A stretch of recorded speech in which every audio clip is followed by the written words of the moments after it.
ہمارے درمیان جو ایک دو ملاقاتیں ہوئیں وہ سراسر آپ کی ایما پر ہوئیں۔ پہل آپ نے کی، بات چیت کا آغاز آپ نے کیا، اظہار محبت آپ کی طرف سے ہوا، اور اس بارے متون مجھے کر رہے ہو؟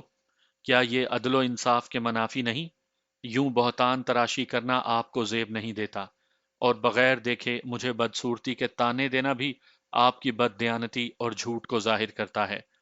چاہے جیسی بھی ہوں، کم از کم اپنا چہرہ کسی غیر مرد کے سامنے کھولے نہیں پھرتی، اور پھر میری بدصورتی اور بھدے پن کو اجاگر کرنے کی ضرورت کس لیے پیش آ گئی، جبکہ آپ کو صرف سیرت ہی سے تو غرض تھی؟ باقی مجھے آوارہ، بدکار اور بازاری کس بل بوتے پر کہا؟ کوئی ثبوت ہے؟ کیا آپ کو اللہ پاک کا کوئی خوف نہیں؟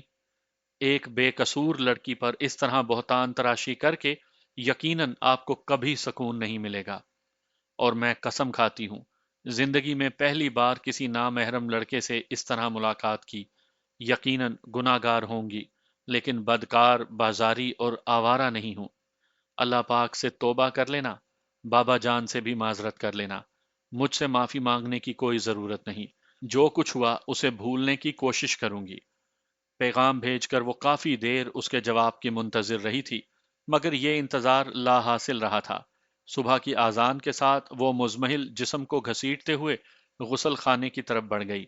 نماز پڑھ کر جانے کتنی دیر وہ اپنے رحیم و کریم پروردگار کے سامنے ہاتھ اٹھائے دستے بد دعا رہی، نہ جانے نہ جانے کن نہ کردہ گناہوں کی معافی طلب کرتی رہی، اپنی خطاؤں پر توبہ کرتی رہی، ہدایت و صراط مستقیم پر چلنے کی توفیق مانگتی رہی، اپنے اور اپنے بابا جان کے لیے عزت مانگتی رہی۔ اس نے معاویہ کے لیے بد دعا نہیں کی تھی۔ طویل دعا کے بعد اس کے دل کو کافی ڈھارس اور حوصلہ ملا۔ جائے نماز لپیٹ کر اس نے الماری سے قرآن پاک اٹھایا اور تلاوت کرنے لگی۔ محمد یوسف مسجد سے نہیں لوٹے تھے، اور ان کے آنے تک وہ تلاوت ہی میں مشغول رہا کرتی تھی، اور ان کی آمد کے بعد وہ گرم گرم ناشتہ تیار کرتی تھی۔ بیگم، آج سورج کس جانب سے نکلا تھا؟ کھانے کی میز پر معاویہ کو بیٹھا دیکھ کر سیٹھ محمد علی صدیقی طنزیہ انداز میں اپنی بیوی عالیہ سے مخاطب ہوئے۔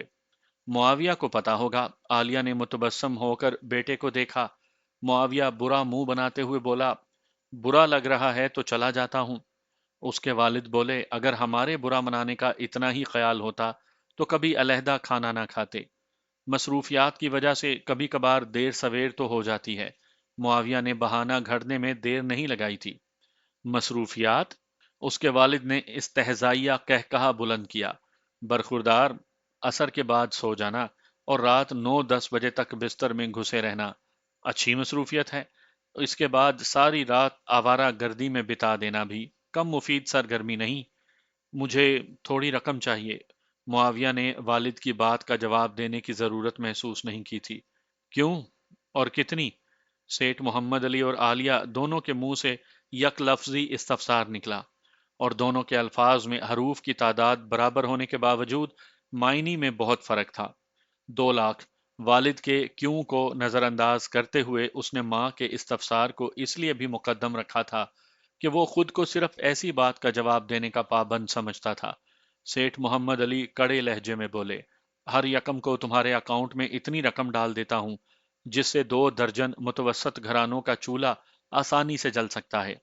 معاویہ بے پرواہی سے بولا، آپ یقیناً صحیح کہہ رہے ہیں، لیکن میرا تعلق متوسط گھرانے سے نہیں۔ اس کا باپ معنی خیز لہجے میں بولا، اگر یہ خیال ہے کہ میں نے تمہاری سرگرمیوں سے آنکھیں بند کی ہوئی ہیں تو ایسا بس تم ہی سوچتے ہو۔ جو بات میں چھپانے کی کوشش ہی نہیں کرتا اس کے بارے میں جاننے کا دعویٰ کرنا فضول ہے ابو جان۔ معاویہ کندھے اچکاتے ہوئے پلیٹ میں سالن ڈالنے لگا۔ دیکھو بیٹا، تمہارے کافی شوق ایسے ہیں جو اس عمر میں عمرا کے بچوں کو لاحق ہوتے ہیں، اور میں نے اعتراض بھی نہیں کیا، لیکن جوا کھیلنا نہایت غلط حرکت ہے۔ سیٹھ محمد علی نے تشویش ظاہر کی۔ معاویہ نے منہ بنایا، یہ بھی وقت گزاری کا مشغلہ ہے۔ یہ مشغلہ نہیں، لعنت ہے۔ سیٹھ محمد علی غصے سے چلائے۔ اکیلا نہیں، میرے سارے دوست کھیلتے ہیں۔ معاویہ کے نزدیک والد کا غصہ کرنا کسی اہمیت کا حامل نہیں تھا۔ یوں بھی اکیلا بیٹا ہونے کی وجہ سے وہ بچپن ہی سے کافی لاڈ پیار کا عادی تھا۔ اس کی بڑی بہن کی 2-3 سال پہلے ہی شادی ہو چکی تھی، یوں بھی اس کی موجودگی میں بھی پیار اور محبت کا اصل حقدار معاویہ ہی کو سمجھا جاتا تھا، بلکہ بڑی بہن سالسا بھی اس پر جان چھڑکتی تھی، اور اس کی شادی ہو جانے سے معاویہ کا ایک ووٹ ہی کم ہوا تھا۔ بیٹا، وقت گزاری کے لیے چھوٹی موٹی شرط لگانے کی تو خیر ہے، لیکن اپنا پورا جیب خرچ ہی جوئے میں اڑا دینا کہاں کی عقل مندی ہے؟ خاموش بیٹھی عالیہ ان کی گفتگو میں دخیل ہوئی۔ وہ بیزاری سے بولا، امی جان، میں سارا جیب خرچ جوئے میں نہیں اڑاتا، میرے اور بھی شوق ہیں۔ محمد علی تیز لہجے میں مستفسر ہوا، جب تمہاری شاپنگ، کار کی دیکھ بھال کا خرچ، یونیورسٹی کی فیسوں وغیرہ کی ادائیگی میں کرتا ہوں، تو یہ خطیر جیب خرچ کہاں اڑاتے ہو؟ ابو جان، امی کی موجودگی میں وضاحت نہیں کر سکتا، باقی میری سرگرمیوں پر کڑی نظر رکھتے ہیں تو آپ اچھی طرح جانتے ہوں گے کہ میرے کون کون سے شوق ہیں۔ محمد علی نے اسے متون کیا، ماں سے شرماتے ہو اور باپ کا کوئی خیال نہیں ہے؟ وہ ترکی با ترکی بولا، مجھے نہیں یاد کہ اپنے مشاغل آپ سے بیان کیے ہوں، آپ خود ہی میری جاسوسی کرواتے پھرتے ہیں تو میرا قصور؟ بیٹا، یہ رقم مجھ سے لے لینا اور اب بحث کو چھوڑ کر کھانا کھانے پر توجہ دو۔ عالیہ نے تکرار کی بیخ کنی کی۔ معاویہ شاکی ہوا، امی جان، میں پورا مہینہ جیب خرچ کی رقم ہی پر گزارا کرتا ہوں، اتنے عرصے بعد تھوڑی سی رقم کا مطالبہ کیا ہے اور ابو جان کے اعتراضات سنے ہیں، گویا میں سیٹھ محمد علی صدیقی کا نہیں، کسی پرچون فروش کا بیٹا ہوں۔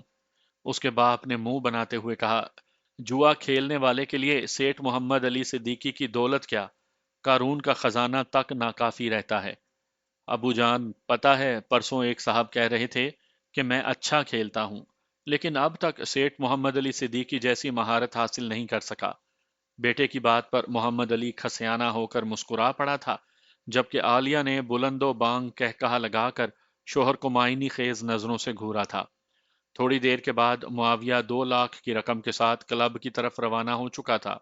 شگفتہ سے ابھی تک اسے پہلی قسط وصول نہیں ہوئی تھی، جبکہ شمامہ پر کی ہوئی محنت بیکار گئی تھی، مجبوراً اسے والد سے رقم مانگنا پڑ گئی تھی کہ جوا اور پینے پلانے کی محفل سے کنارہ کشی اس کے لیے ممکن نہیں تھی۔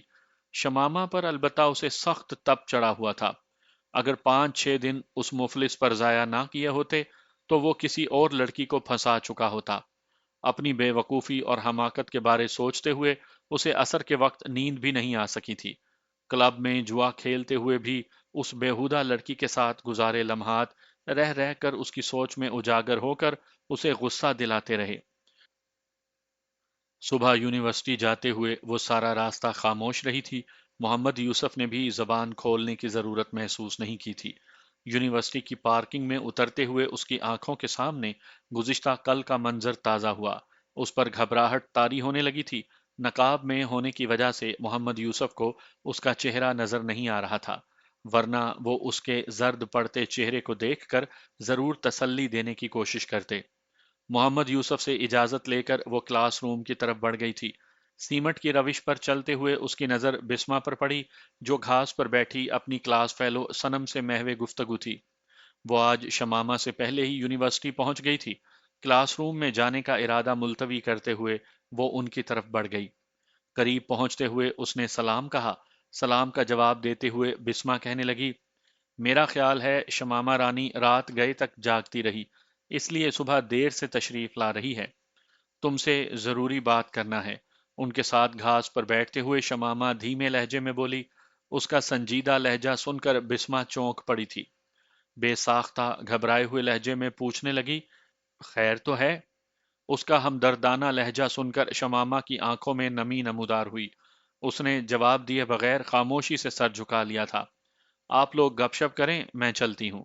شمامہ کی خاموشی دیکھتے ہوئے سنم کو محسوس ہو گیا تھا کہ وہ بسما سے اکیلے میں بات کرنا چاہتی ہے۔ بسما نے اسبات میں سر ہلاتے ہوئے کہا، شکریہ سنم بہن، اب منہ سے کچھ پھوٹو گی بھی صحیح، یا نقاب پوش چہرے کو دیکھ کر ہی اندازہ کرنا پڑے گا؟ سنم کے جاتے ہی بسما اس پر چڑھ دوڑی۔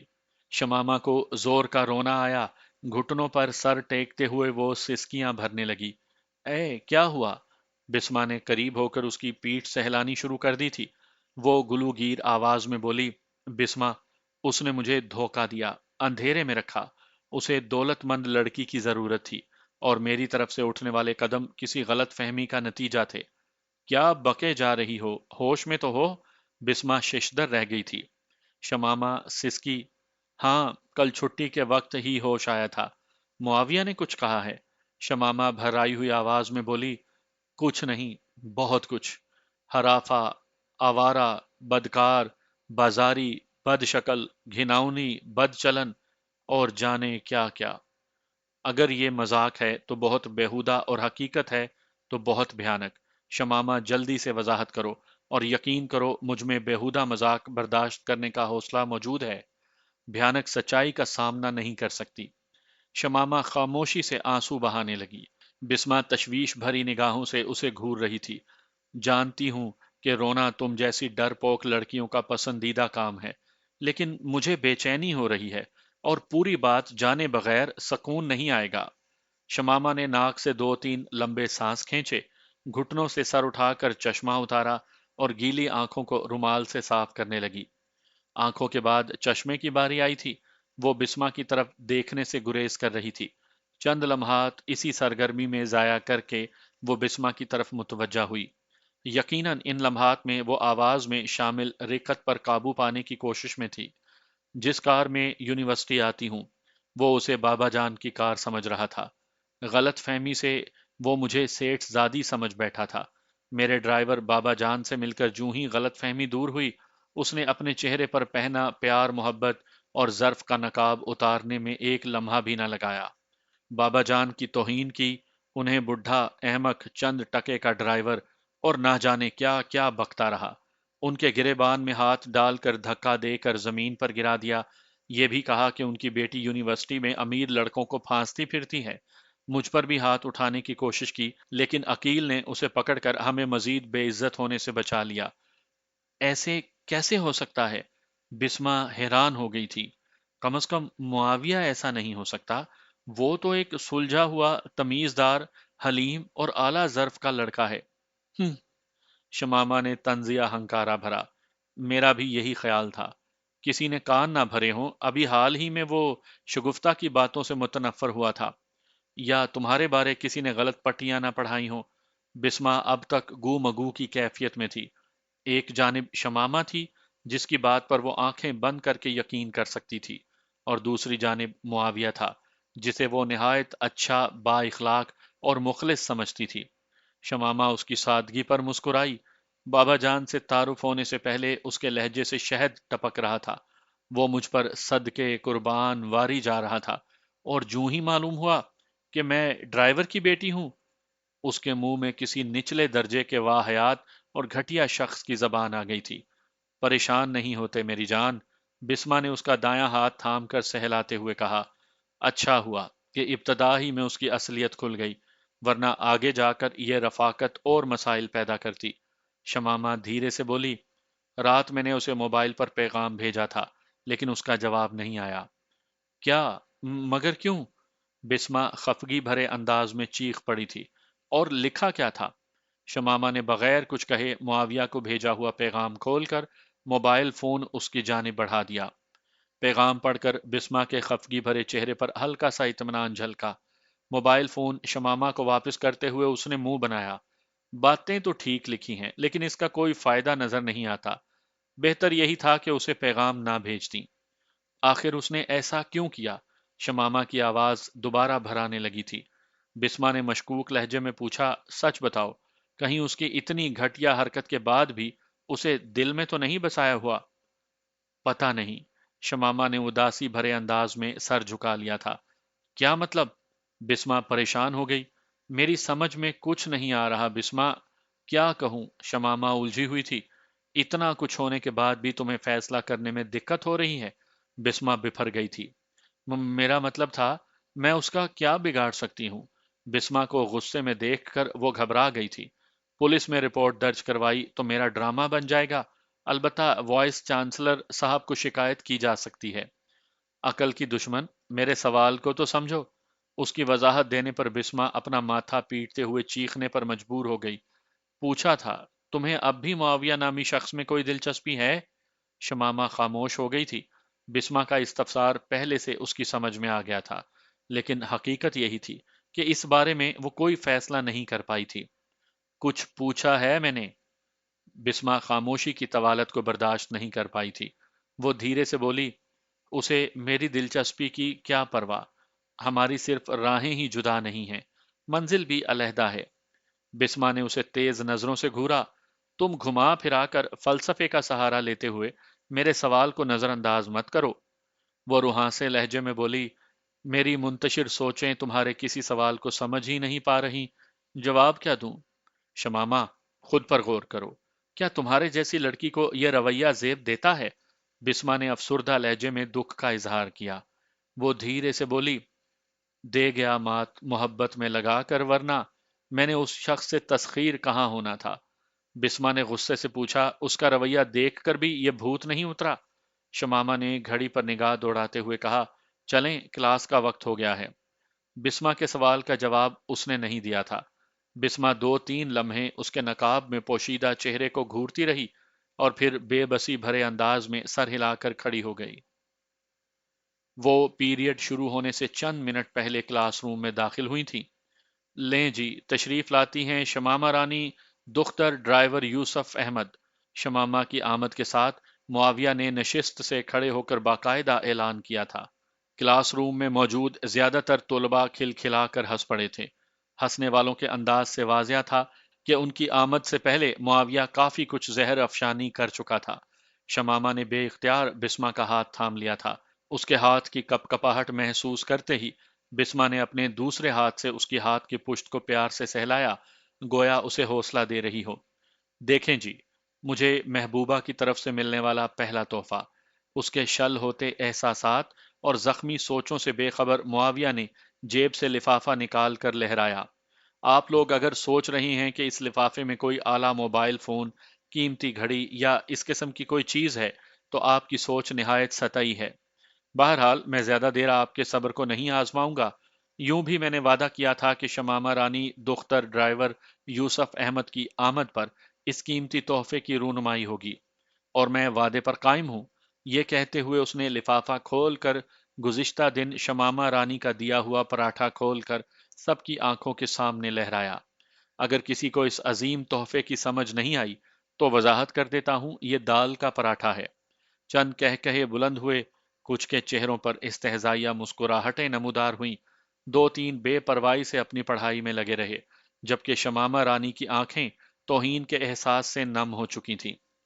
مسٹر معاویہ، یقیناً کسی مہذب آدمی کو اس طرح کی باتیں زیب نہیں دیتی۔ بسما خاموش نہیں رہ پائی تھی۔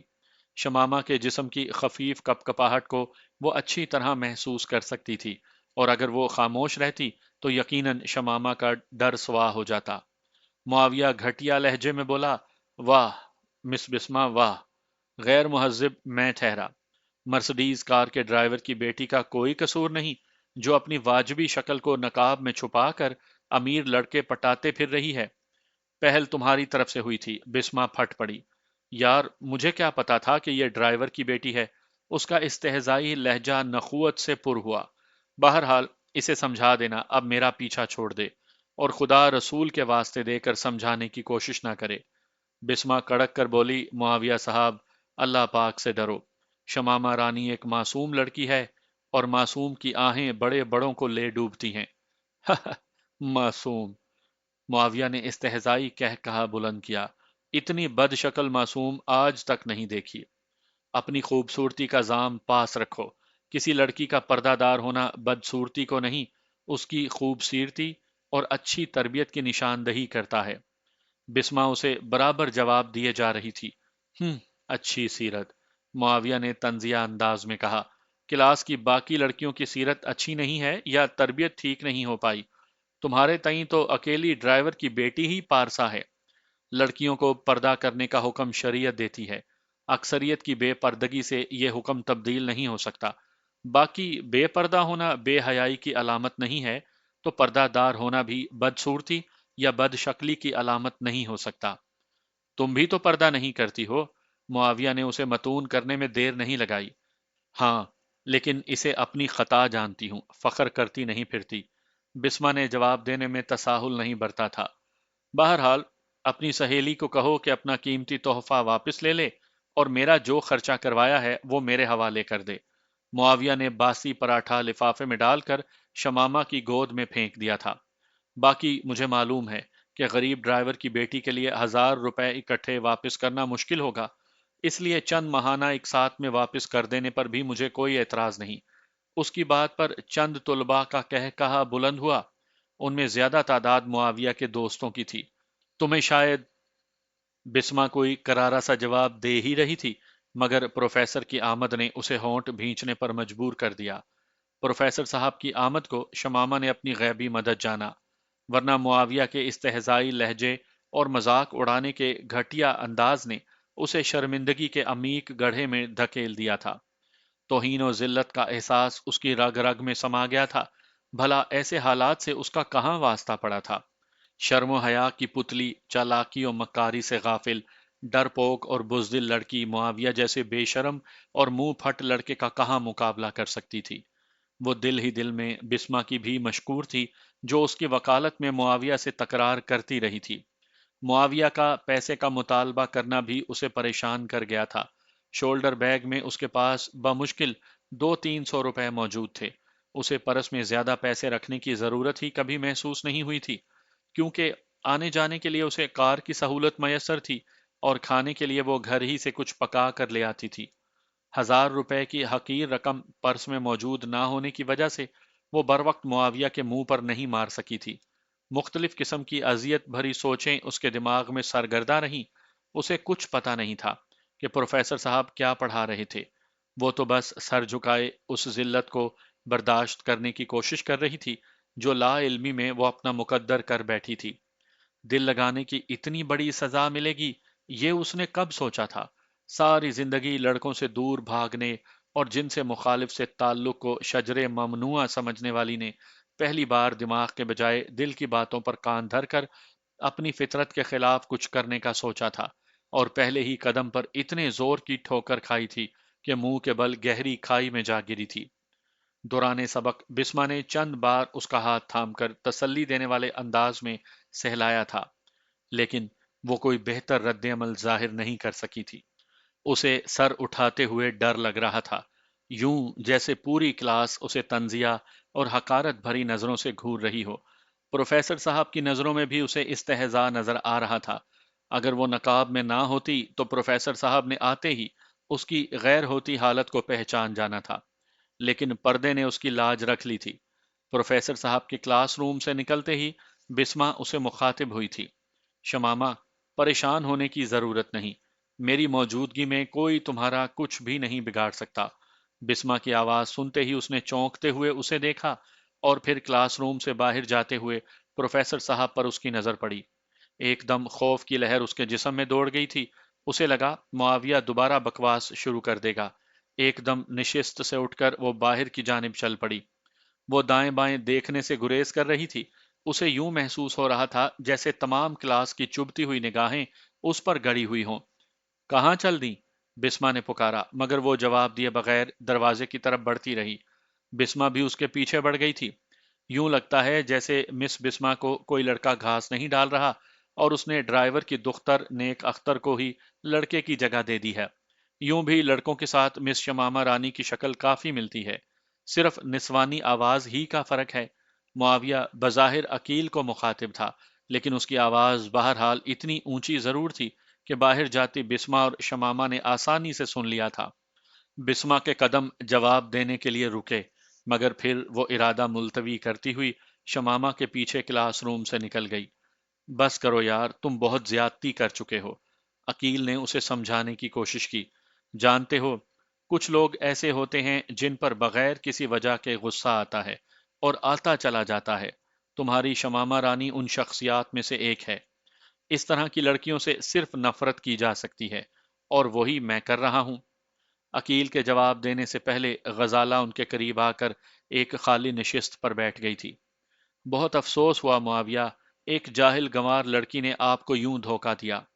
معاویہ دکھی لہجے میں بولا، شکریہ غزالہ جی، آپ کو میرے دکھ کا احساس ہوا، ورنہ تو زیادہ تر طلباء اسے معصوم اور سادہ سمجھ کر مجھے غلط گردان رہے ہوں گے۔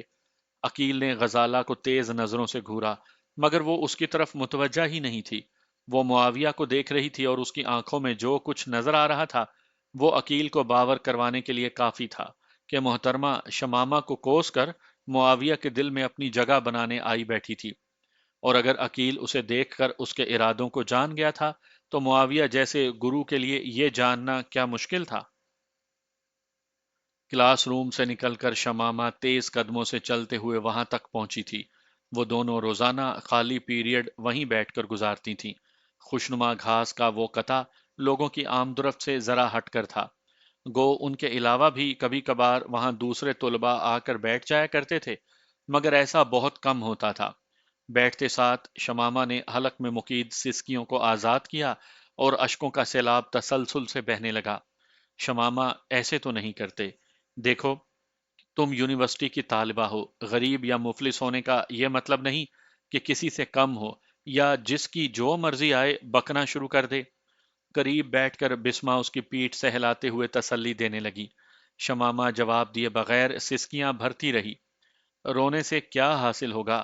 کیا اس طرح کسی بیہودہ لڑکے کو اس کی ہرزہ سرائی کا جواب مل جائے گا، یا اس طرح لوگوں کے سامنے تمہارا بے گناہ ہونا ثابت ہو جائے گا؟ تمہیں بھی میری بے گناہی میں شک ہے؟ سسکیاں بھرتے ہوئے اس نے گلا کیا۔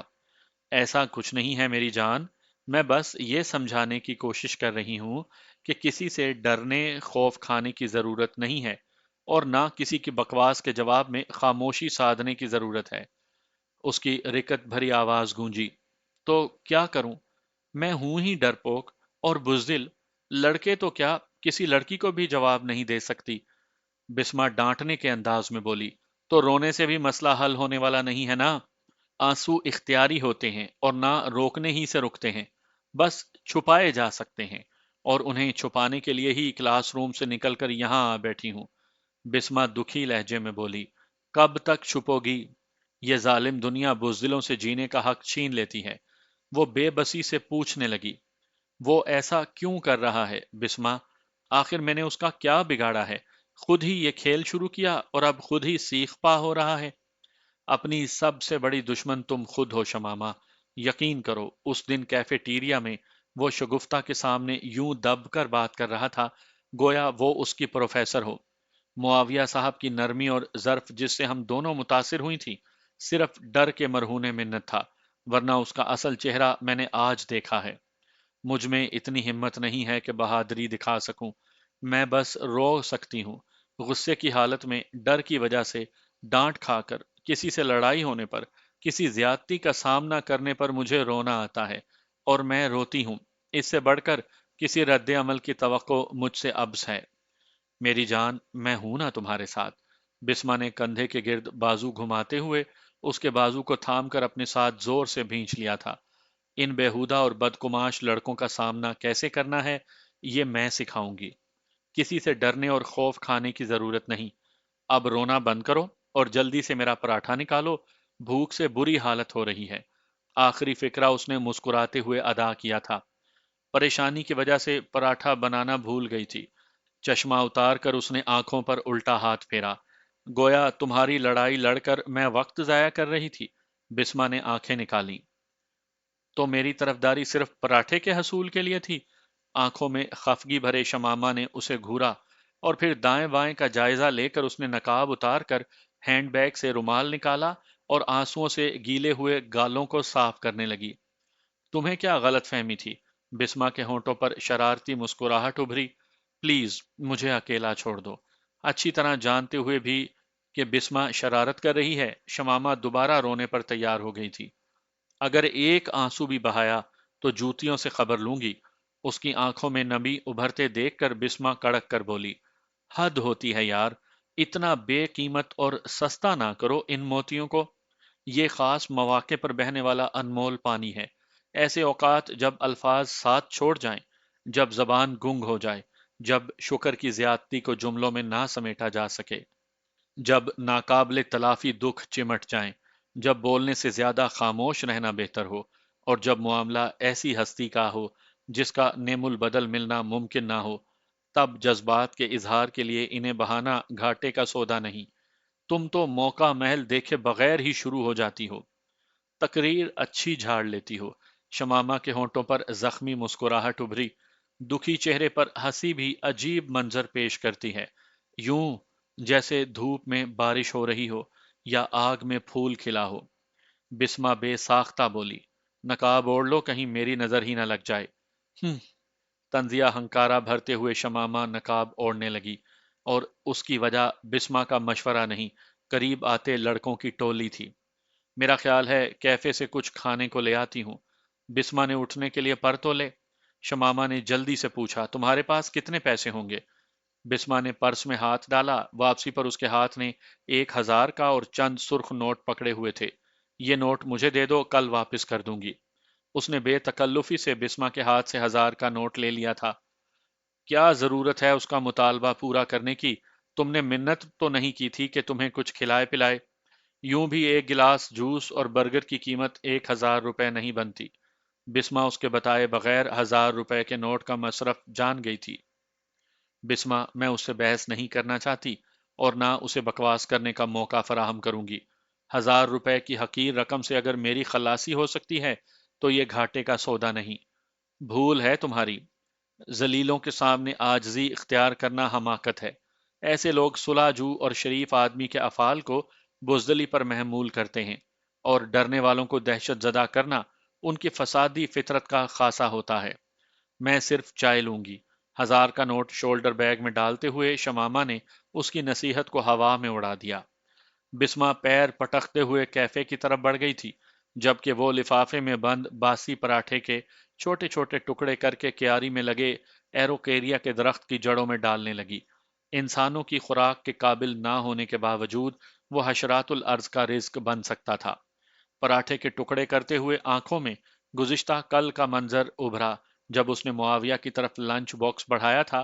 اس کی اداکاری کو یاد کرتے ہوئے شمامہ کی آنکھوں کے گوشے دوبارہ بھیگنے لگے تھے۔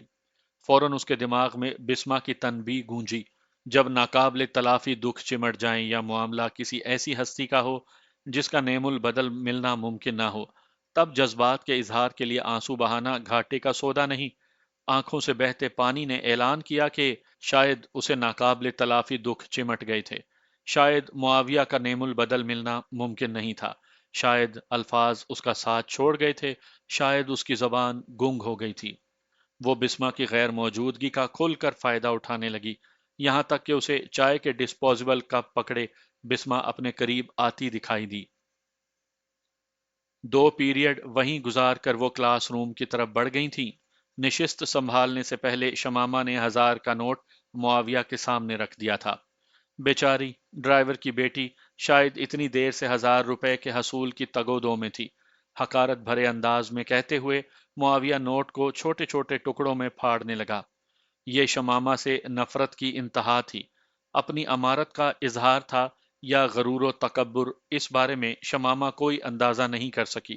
آنکھوں پر لگا چشمہ اس کی کمزوریوں کا امین تھا۔ اس ظالم مغرور کے سامنے اشک بہانا اسے بالکل گوارا نہیں تھا، اور جس پانی کو چھپانے کے لیے اس کی ہمت اور پلکیں ناکام ہو رہی تھی، اس پر کالے شیشوں والے چشمے نے پردہ ڈال دیا تھا۔ تمام خواتین و حضرات سن لیں، مجھے شمامہ رانی دختر ڈرائیور یوسف احمد نے قرض کی خطیر رقم لوٹا دی ہے۔ نوٹ کو باریک ٹکڑوں میں منقسم کر کے ہوا میں اڑاتے ہوئے اس نے شمامہ کے دل پر ایک اور چرکا لگایا، کلاس فیلوز کو ہنسنے کا ایک اور موقع فراہم کیا، شمامہ کے حوالے اپنی غلطی پر پچھتانے کی ایک اور وجہ کی، اور غربت و امارت کے فرق کو مزید اجاگر کیا۔ اس کی بکواس پر کان نہ دھرنا، بہتر ہوگا کہ کوئی کتاب پڑھنا شروع کر دو، بسما نے جھٹ سے مشورہ دیا۔ وہ جانتی تھی کہ کوئی جواب دینے پر بسما نے رکت بھری آواز سے اس کی حالت پہچان جانا تھی۔ اسبات میں سر ہلا کر اس نے بسما سے متفق ہونے کی اداکاری کی اور کتاب کھول کر گود میں رکھ لی۔ یہ اور بات کہ کتاب کے الفاظ کو پڑھ کر سمجھنا تو درکنار، وہ دیکھ بھی نہیں رہی تھی۔ غزالہ نے معنی خیز لہجے میں پوچھا، اگر پھاڑنے ہی تھے تو اس غریب کے پاس ہی رہنے دیتے؟ شمامہ کے دل پر لگنے والے زخموں کی تعداد میں اضافہ کرتے ہوئے وہ پر نخوت لہجے میں بولا، غزالہ جی، بھیک مانگنے والوں کے بھی کچھ اصول و ضوابط ہوتے ہیں۔ کسی امیر لڑکے کو پھانس کر کوٹھی بنگلے کے سپنے دیکھنے والی لڑکیاں اس خیرات کی مستحق نہیں ہوتی۔ بسما بپھرتے ہوئے بولی، مسٹر معاویہ، اپنی امارت کے بھونڈے اظہار کے بجائے تمہارا خاموشی اختیار کرنا زیادہ بہتر رہے گا۔ بد اخلاقی و بد تہذیبی ایک حد تک ہی برداشت کی جاتی ہے، اگر ایک شریف لڑکی تمہارے منہ نہیں لگنا چاہتی تو تمہیں بھی اپنی ہرزہ سرائی پر قابو پا لینا چاہیے۔ ہاں ہاں، معاویہ نے استہزائی کہکہا بلند کیا۔ اس غصے کا رخ اپنی خوبصورت اور پرکشش سہیلی کی جانب موڑ دو تو بہتر ہوگا۔ باقی وہ میرے منہ نہیں متھے لگنے کا منصوبہ بنائے ہوئے تھی۔ اور ایک اور کوڑا شمامہ کی سماعتوں پر برسا تھا۔ چند طلباء کی ہنسی اسے سر تپا سلگا گئی تھی۔ اپنے وجود پر گڑی استہزائی نظروں نے اس کا سانس لینا دوبھر کر دیا تھا۔ ایک بسمہ ہی تھی جس کے سہارے وہ ان حقارت و نفرت بھری باتوں کا سامنا کر پا رہی تھی۔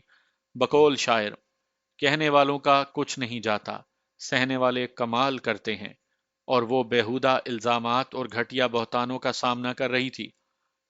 زیادہ طنز کی ضرورت نہیں ہے، تمہاری صورت شمامہ کے چہرے تو کیا پاؤں کے برابر بھی نہیں ہے، غصیلے لہجے میں کہتے ہوئے بسما نے دھمکی دی۔ اور اگر تم نے دوبارہ بکواس کی تو اس مسئلے کو وائس چانسلر تک لے جاؤں گی۔ امیر ہونے کا مطلب یہ نہیں کہ تمہیں ہر کسی کی پگڑی اچھالنے کی اجازت مل گئی ہے۔ خوبصورت لڑکی کی جھگڑالو سہیلی، معاویہ نے لفظ خوبصورت پر خصوصی زور دیتے ہوئے کہا، پگڑی عزت داروں کی ہوتی ہے، بتاتی ہوں تمہیں۔ بسما نے نشست چھوڑتے ہوئے دروازے کی طرف قدم بڑھائے، لیکن شمامہ نے فوراً ہی لرزتے ہاتھ سے اس کی کلائی تھام لی تھی۔ بسما، بیٹھ جاؤ۔ اس کے حلق سے بھرائی ہوئی نحیف آواز برآمد ہوئی۔ قہر آلود نگاہیں معاویہ کے چہرے پر ڈالتے ہوئے بسما بیٹھ گئی تھی، اور پھر پروفیسر باسط صاحب کی آمد نے عارضی طور پر اس تکرار کو ختم کر دیا تھا۔ پیریڈ کے اختتام پر پروفیسر صاحب کے باہر جاتے ہی معاویہ نے موبائل فون پر گانا لگا دیا تھا۔ گلوکار کی خوبصورت آواز کلاس روم میں گونجنے لگی، یہ جو چلمن ہے دشمن ہے ہماری، کتنی شرمیلی دلہن ہے ہماری، دوسرا اور کوئی یہاں کیوں رہے، حسن اور عشق کے درمیاں کیوں رہے، ہاں جی ہاں کیوں رہے۔ تمام کلاس کے لوگوں کو اس سنجیدہ گیت کے پیچھے چھپا طنز و استہزاء معلوم تھا۔ طلباء کے چہروں پر دوبارہ مسکراہٹ ابھر آئی تھی۔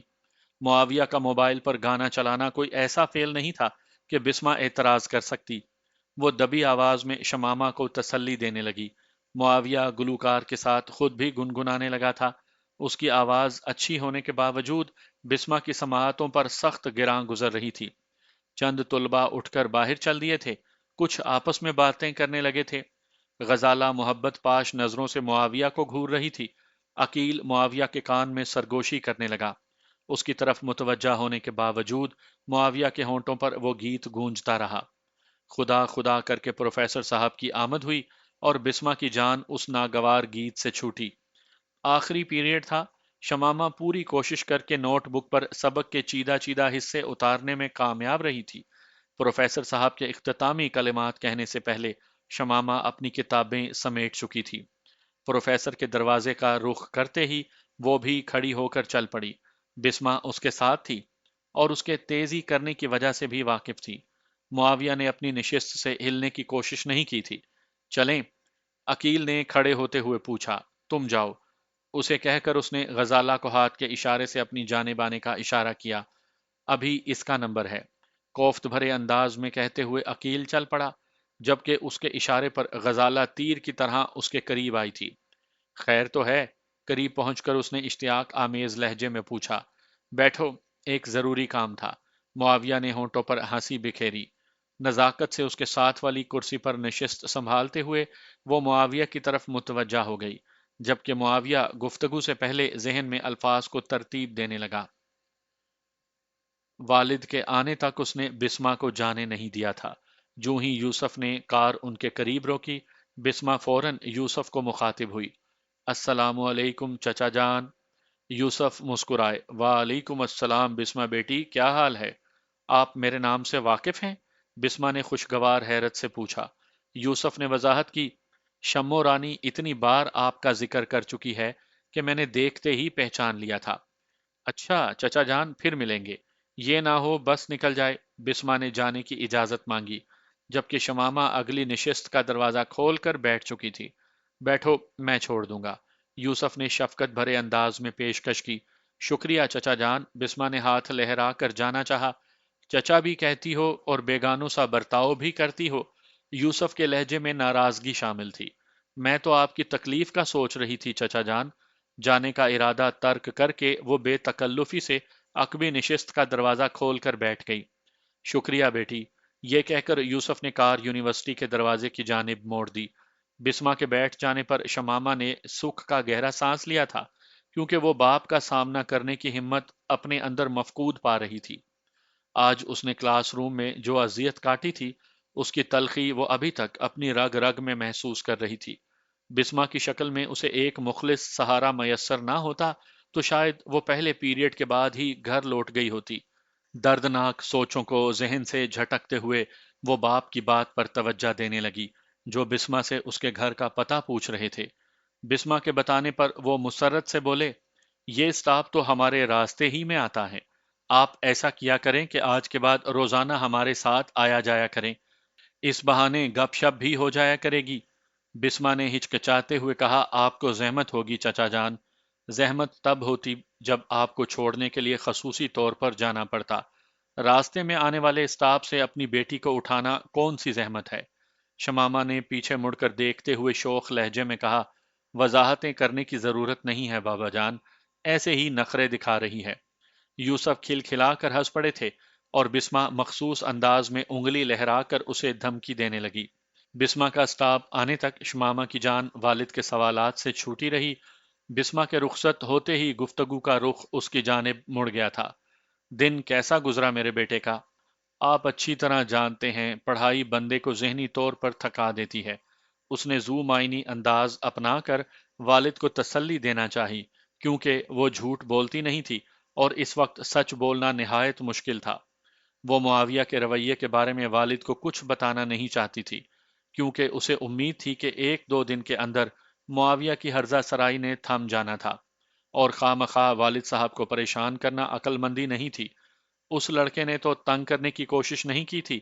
یوسف کے لہجے میں پوشیدہ اندیشے اس کے لیے غیر متوقع نہیں تھے۔ ایک مفلس کو تنگ کر کے اسے کیا ملے گا بابا جان؟ اس نے خوبصورتی سے سچ بتانے سے پہلو تہی کی۔ یوسف اسے سمجھاتے ہوئے بولے، بیٹا، اگر کوئی بکواس کرتا ہے بھی تو چپ اور صبر کا دامن تھامے رہنا، خود بخود پیچھا چھوڑ دے گا۔ بابا جانی، میری فطرت سے واقف ہونے کے بعد ایسی نصیحت کرنا بے معنی رہ جاتا ہے۔ یوسف مدبرانہ لہجے میں بولے، بڑے نصیحت کرتے وقت بچوں کی فطرت سے زیادہ ان کی حفاظت اور دیکھ بھال مد نظر رکھتے ہیں۔ وہ گہرا سانس لے کر بولی، ٹھیک ہے بابا جان، آپ کی نصیحت یاد رکھوں گی۔ گزشتہ کی طرح وہ بھی شمامہ کی زندگی میں آنے والی اذیت بھری رات تھی۔ وہ کافی دیر اپنی غلطی پر پچھتاتی رہی، حماقت پر کڑتی رہی اور آئندہ ایسی حرکت نہ کرنے کا عہد کرتی رہی۔ پچھلی پوری رات اس نے جاگ کر گزاری تھی، اس لیے مشکل ہی سے سہی لیکن نیند کی دیوی آخر کار اس پر مہربان ہو ہی گئی تھی۔ خواب میں بھی وہ پریشان کن خیالات اور بری سوچوں سے پیچھا نہیں چھڑا سکی تھی۔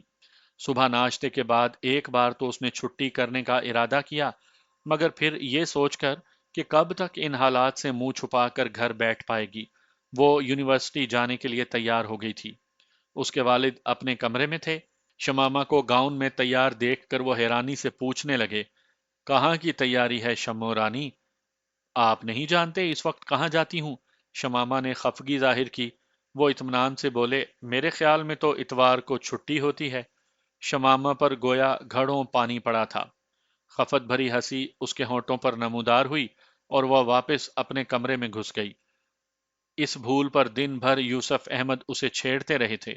اگلے دن گھر سے نکلتے وقت اس نے بسما کو کال کر کے اسٹاپ پر پہنچنے کا کہہ دیا تھا۔ وہ انہیں منتظر ملی تھی۔ کار میں گھستے ہی اس نے سلام کہا اور یوسف کا حال احوال پوچھنے لگی۔ بسما تعلقات بنانے کی ماہر تھی، لوگوں سے فوراً گھل مل جانا اس کی فطرت ثانیہ تھی۔ یوسف احمد سے دوسری ہی ملاقات میں وہ یوں بے تکلف ہوئی تھی جیسے وہ اس کے سگے چچا ہی تھے ہوں۔ انہیں یونیورسٹی اتار کر یوسف احمد چلے گئے تھے۔ پیریڈ شروع ہونے میں کچھ وقت باقی تھا۔ کلاس روم میں جانے کے بجائے وہ اپنی مخصوص جگہ پر بیٹھ کر گپ شپ کرنے لگیں۔ بسما نے پوچھا، اس بےہودہ انسان نے کوئی کال وغیرہ تو نہیں کی تھی؟ منہ سے کچھ کہے بغیر شمامہ نے نفی میں سر ہلا دیا تھا۔ اگر آج اس نے کوئی گھٹیا حرکت کی تو میں وائس چانسلر کو شکایت کیے بغیر نہیں رہوں گی۔ بسما کے لہجے میں معاویہ کے لیے سخت نفرت ابل رہی تھی۔